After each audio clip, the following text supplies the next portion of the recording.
perkenalkan, nama aku Indah Nurunita Genari dengan nomor NIM 231B183. Saya dari Prodi BK. Apa sih Prodi BK? Prodi BK atau Bimbingan Konseling adalah program yang dirancang untuk membantu siswa mengembangkan kemampuan akademis, sosial, dan emosional mereka. Tujuan BK adalah 1. Membantu siswa mengatasi masalah.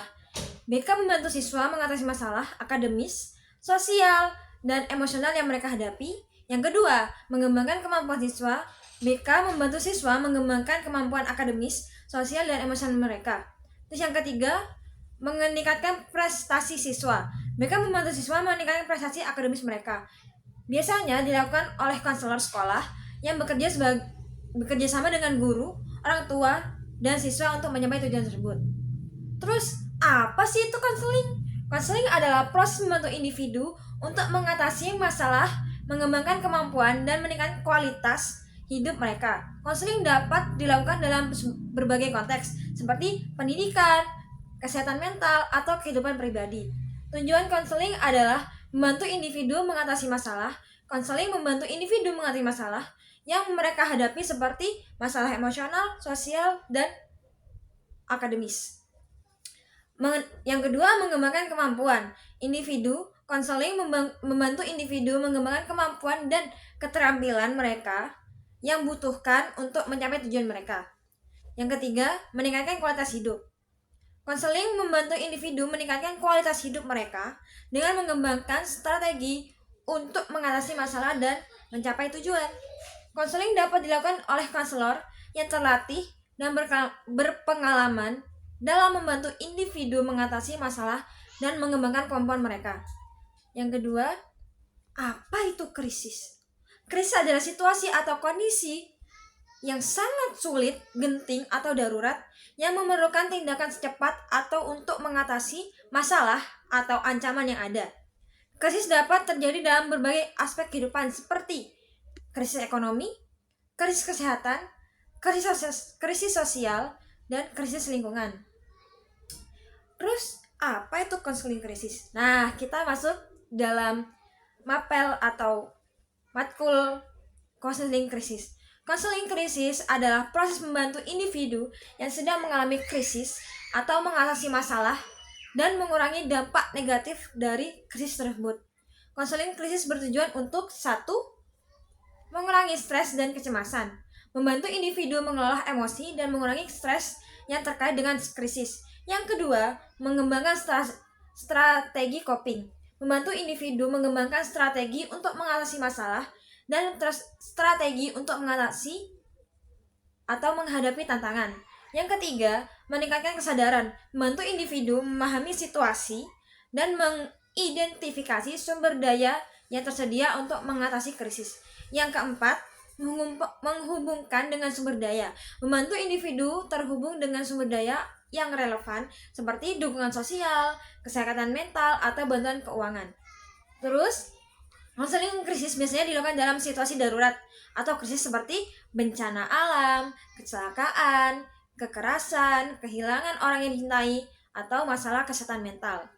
Konselor krisis terlatih untuk memberikan dukungan dan bantuan dalam kondisi atau situasi darurat dan dapat membantu individu mengembangkan rencana untuk mengatasi krisis dan memulihkan keadaan. Studi kasus saya mengambil studi kasus tentang krisis identitas. Studi kasus konseling krisis identitas. Kasusnya, seorang remaja bernama Rita, umur 17 tahun, mengalami krisis identitas seperti mengalami perubahan besar dalam hidupnya. Ayahnya meninggal dunia beberapa bulan lalu dan ibunya menikah lagi dengan pria lain. Rina mengalami atau merasa kehilangan identitas dirinya dan tidak tahu lagi siapa dirinya dan apa yang dia inginkan atau capai dalam hidupnya. Gejala Rina yang dihadapi, 1. Perasaan sedih dan kosong, seperti kesulitan dalam mengambil keputusan, konflik dengan ibu dan ayah tirinya, perilaku yang tidak biasa seperti mengisolasi diri dari teman-temannya.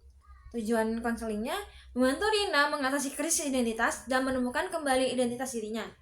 Prosedur krisis, Satu, membantu hubungan. Konselor membantu atau membangun hubungan yang aman dan mendukung dengan Rina. Yang kedua, mengidentifikasi masalah.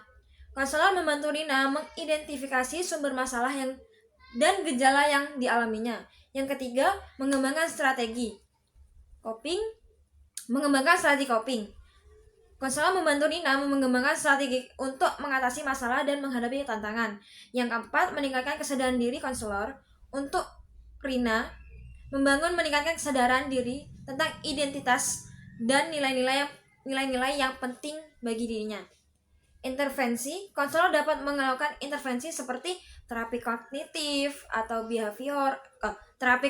behavior, membantu Rina mengidentifikasi dan mengubah pola pikirnya yang negatif yang terkait dengan krisis identitas. Terapinya, terapi ekspresif, membantu Rina mengungkapkan perasaan dan pengalaman melalui ekspresi seni atau tulisan. Hasilnya, dengan konseling krisis, Rina dapat mengatasi krisis identitas dan menemukan kembali identitas dirinya, mengembangkan strategi coping yang efektif untuk menghadapi tantangan. Yang ketiga, meningkatkan kesadaran diri tentang nilai-nilai tujuan hidupnya. Kesimpulannya, konseling krisis dapat membantu individu mengatasi krisis identitas dan menemukan kembali identitas dirinya dengan tujuan dan membantu dengan dukungan dan bantuan yang tepat, individu dapat mengembangkan strategi coping yang efektif dan meningkatkan kesadaran diri tentang nilai-nilai tujuan hidupnya. Terima kasih, itu saja yang dapat saya sampaikan.